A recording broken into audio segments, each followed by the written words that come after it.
Sieste officielle. Le froid est bel et bien installé sur la France après un été plus qu'indien et des températures de printemps, voire d'été, en plein automne.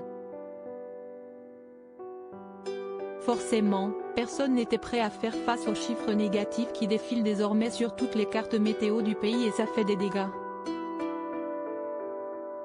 Outre la Covid-19, dont les contaminations repartent à la hausse, les bronchites et les bronchiolites, les petits virus de l'IV que l'on avait perdu de vue grâce au port du masque des dernières années, ont eux aussi fait leur grand retour, et des victimes.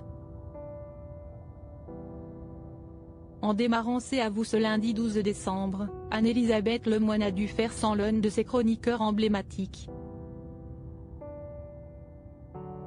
Émilie Tranès-Nguyen était aux abonnés absents. Si la raison précise n'a pas été dévoilée par l'animatrice, elle a néanmoins précisé les raisons qui avaient poussé l'émission à faire sans elle. On est ensemble, en direct.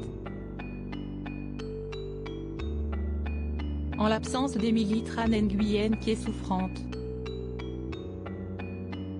On l'embrasse très fort et on espère la retrouver très bientôt, a-t-elle expliqué face caméra tout en présentant le reste de l'équipe que composent Bertrand Chameroy, Patrick Cohen et Mathieu Béliard.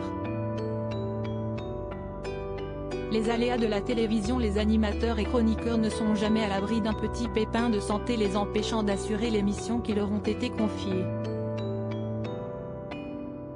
Il y a quelques semaines, Nikos Aliagas en a fait les frais. L'animateur, blessé sur un tournage de la Star Academy, avait cédé sa place de star des Energy Music Awards à Camille Combal.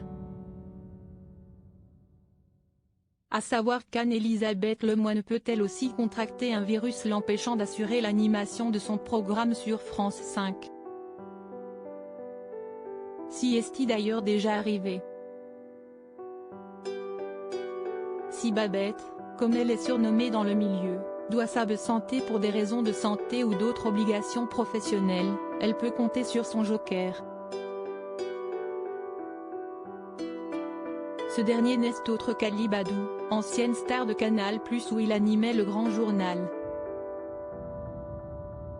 Les téléspectateurs espèrent néanmoins avoir affaire à lui le plus rarement possible, ses prises de position n'étant que peu appréciées par le public.